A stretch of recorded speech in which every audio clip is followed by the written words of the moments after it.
ధనస్సు. సో ఈ లగ్న చతుర్థాధిపతి సప్తమంలో ఉన్నాడు కాబట్టి వీళ్ళకి ఉన్న ఊరిలో వ్యాపారం చేసుకుంటే కలిసి వస్తుంది. అలాగే రియల్ ఎస్టేట్ వ్యాపారం కానీ, భూములు కొనడం అమ్మడం కానీ, కన్స్ట్రక్షన్ వర్క్ కానీ వీళ్ళు చేపట్టినట్టే అది లాభదాయకంగా ఉంటుందని చెప్పి ఇది కర్మస్థానాధిపతి ఈయనైనాడు కాబట్టి. సో నవమాధిపతి అయినాడు కాబట్టి. సో ఈ రవి నవమాధిపతియే లగ్నాన్ని చూస్తున్నాడు కాబట్టి ఈ ఉద్యోగస్తులు కానీ, ఇంకెవరైనా వ్యాపారంలో ఉన్నటువంటి వాళ్ళు కానీ ఫారిన్ కంట్రీ వెళ్ళేటువంటి అవకాశం వీళ్ళప్పుడు కనబడుతోంది. అయితే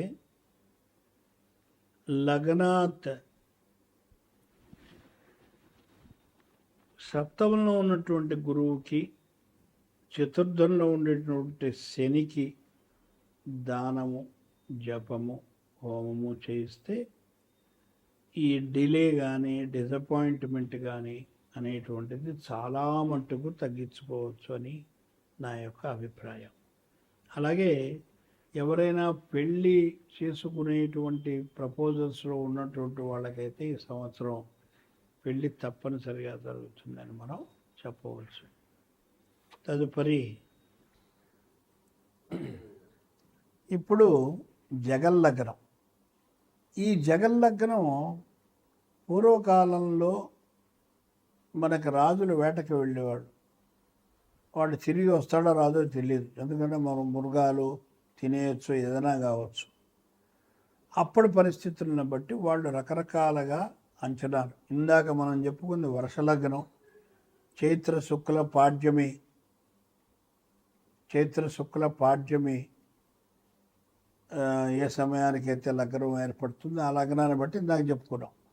ఇప్పుడు జగల్లగ్నం అంటే రవి మేషరాశి ప్రవేశం ఏ రోజైతే, ఏ సమయానికైతే అవుతుందో ఆ రోజున మనం చక్రం వేసి రవి మళ్ళా కర్కాటక, తుల, మకర, 1 మేషం, కర్కాటకం, తుల, మకరం, ఈ 4 రాసుల్లో సంచారాన్ని బట్టి దేశ యొక్క గోచారం చెప్పడం అనేటువంటిది ఒక సాంప్రదాయం. ఇది బ్రహ్మాండంగా మనకు తెలుస్తుంది. మంచి ఈసారి రవి 14వ తారీఖు 11:47 మేషరాశి ప్రవేశం. తత్కాల లగ్నం వచ్చి మిథున లగ్నం అయింది. లగ్నంలో గురువు ఉన్నాడు కాబట్టి డెఫినెట్లీ దేశం మంచి పురోగభివృద్ధి జరుగుతుంది అనేది ఫస్ట్ ఫండమెంటల్ పాయింట్. రెండోది, గురువు యొక్క దృష్టి పంచమ స్థానం మీద, సప్తమ స్థానం మీద, నవమ స్థానం మీద ఉంది. పంచమ స్థానం అంటే మనం చేసినటువంటి కృషి యొక్క ఫలితం. మనం కష్టపడి పాపం వ్యవసాయదారులు రాత్రి అనక పగలనక పొలాలు దున్ని సంవత్సరం అంతా ఇడిచే చివరి పంట కోసం పాపం తపతపలాడుతూ ఉంటాడు. ఆ టైంలో కనుక వరదలు వచ్చాయనుకోండి, పరిస్థితి ఏంటి? సో అలాంటివి రాకుండా ఈ గురువు అంటే దైవబలమే, ఇట్స్ ఎ లక్, అది ఉన్నది వ్యవసాయదారులకి అని చెప్తోంది. అంటే పంటలు బాగా పడితే వ్యవసాయదారులకు ఈసారి డబ్బులు బాగా వస్తాయి. తర్వాత సప్తమ దృష్టి ఉంది అంటే మన దేశం ఇతర దేశాలతోటి మంచి సత్సంబంధాలు ఏర్పడి అభివృద్ధి చెందుతుంది అని చెప్తోంది. అంటే కొత్త సంస్కరణలు ఏర్పాటు చేస్తారు. కేంద్రానికి మన ప్రజలకి మధ్య మద్దతు బాగా ఉంటుంది. పరిపాలనా విషయంలో మంచి సపోర్ట్ వస్తుంది బీజేపీకి కానీ, లేకపోతే మన ప్రైమ్ మినిస్టర్ గారికి కానీ. అయితే షేర్ మార్కెట్ బాగా పొందుకుంటుంది. తర్వాత ధనాగారము అంటే ఫైనాన్షియల్ స్టేటస్కి మన ఆ, ముఖ్యంగా మన దేశానికి ఏ విధమైనటువంటి ఆర్థిక సంక్షోభం ఈ సంవత్సరం ఉండదు. అలాగే కొత్త సంస్కరణ మనం ఇందాక అనుకున్నాం. ఇతర దేశాలతోటి మన దేశం యొక్క పేరు ప్రతిష్టలు ఇందాక కూడా చెప్పుకున్నాం, అదే ఇక్కడ మళ్ళీ రిపీట్ అవుతుంది. అంతరిక్ష పరిశోధనలో ఇతర దేశాలతోటి నువ్వు డి అంటే డి అనే లెవెల్లో మన ఇండియా ఉంటుంది, అందులో డౌట్ లేదు. అంటే ఏ అణు సంబంధమైనది కావచ్చు, అంతరిక్షమైనది ఏదైనా సరే దీటి. అందుకని ఇప్పుడు మీరు చూస్తున్నట్టయితే అమెరికా కానీ మిగతా కంట్రీలు కానీ ఆలోచిస్తున్నారు. ట్రంప్ మొదట డ్యాన్స్ చేసినప్పుడు ఇప్పుడు చేయట్లేదు. మిగతా వాళ్ళందరూ కూడా ఎప్పుడు మనకి ఇండియా యొక్క సపోర్ట్ దొరుకుతుందా అని చూస్తున్నారు. ఆర్థికంగా బాగా నిలదొక్కుంటుంది, మంచి నిలకడ వచ్చేస్తుంది, మనకి మంచి వర్షాలు కురుస్తాయి. క్రీడారంగంలో మనం ఎప్పుడు విజయం సాధిస్తాం ఈసారి. అలాగే అగ్ని ప్రమాదాలు, వాహన ప్రమాదాలు మాత్రం చాలా జాగ్రత్త అండి. ప్రతి ఒక్కరికి ఇది అన్ని రాసుల వాళ్ళకి చెప్తున్నాను, ఓన్లీ ఏనాడు శని వాళ్ళకి అని ఎక్కడా లేదు.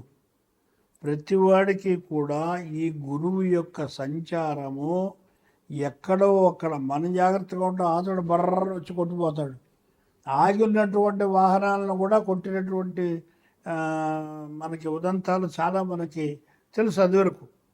అలాగే సాగునీటి ప్రాజెక్టులు, మంచి ఇరిగేషన్ ప్రాజెక్ట్స్ మంచి డెవలప్మెంట్ అవుతుంది. అలాగే దేశీయ పరిశ్రమలకి కూడా మంచి అభివృద్ధి వస్తుంది. అంటే ఇతర దేశాల్లో డిమాండ్ పెరుగుతుంది.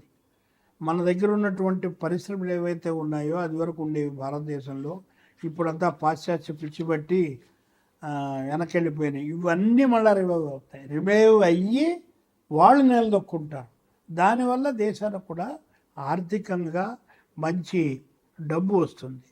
అలాగే ఆయుధ పరిశ్రమ ఒకటి మనకి బాగా అభివృద్ధి చెందేటువంటి అవకాశం కనబడుతుంది. అలాగని రాబడి కన్నా ఖర్చు ఎక్కువ. ఎందుకనంటే మనం కొత్త కొత్త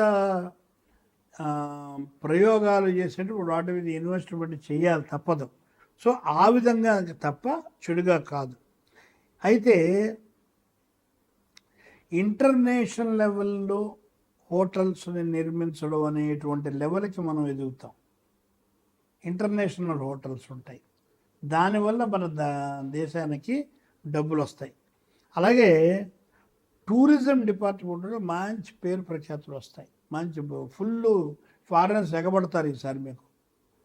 అలాగే ఇంకొకటి మాత్రం చెప్పదలుచుకున్నాను అందరికీ కూడాను, పాలకులకి దయచేసి దండం పెట్టి చెప్పేది ఏమిటంటే, రాబోయేటువంటి ప్రకృతి వైపరీత్యాలు, తుఫాన్లు, అలాగే ఇతర సంఘటనలు, దేశంలో భూకంపాలు, ఇవన్నీ కూడా వచ్చేటువంటి అవకాశం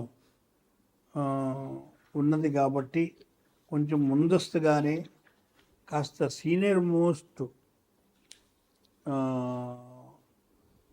ఆస్ట్రాలజర్స్ ఎవరినైనా సరే గవర్నమెంటు వాళ్ళని పిలిచి వాళ్ళతోటి సంప్రదించి మాట్లాడి వాళ్ళు ప్రణాళికలు చేసుకున్నట్టయితే ఎంతో ఉపయోగం ఉంటుంది. మీరు వెళ్ళేటువంటి దోవలో ఏ విధమైనటువంటి అడ్డంకి కూడా రాదని చెబుతూ స్వస్తి ప్రజాభ్యాం.